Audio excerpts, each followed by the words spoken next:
கூடாது. யார் உன்னை அவமானப்படுத்துகிறார்களோ அவர்கள் தலை தாழ்கின்ற அளவிற்கு நீ உயர்ந்து நிற்க வேண்டும். விசுவாசத்தனமாக செய்.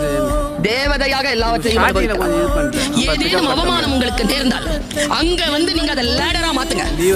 அங்கிருந்து ஏறணும். நீங்க எவன் நம்மளை கொல்லணும்னு சுத்துறானோ அவனுக்கு முன்னால சாகக்கூடாது. சாகலாம், எல்லாரும் சாகலாம். ஆனா எவன் நம்மளை கொல்லணும்னு சுத்துறானோ அவன் முன்னால சாகக்கூடாது. நாளை பார்த்துக்கலாம். நாளை எப்படி பார்த்துக்கலாம்? உயிரோட இருக்கணும்ல, இருந்தாலும் அந்த மைண்ட் வரணும்ல, அந்த எனர்ஜி வரும். அந்த ஸ்பாட்ல அந்த நிமிடத்துல ஜெயிக்கணும். அதுக்கு பேர் தான் ஜெயிக்கிறது. அம்மா சொல்லுவாங்க, காட்டு வழியா போறியா, ஒரு பூவையோ கனியையோ பாக்குறியா, அறுத்துரு, திரும்பி வரும்போது பார்த்துக்கலாம், அப்படி விடாத. வாழ்க்கையும் அப்படித்தான். என்ன முடியுமோ அவ்வளவு பறிச்சு உருளி எடுத்துட்டு வெளியில ஓடிடும். நாலேஜ் அப்படி வாங்கிட்டு போய்கிட்டே.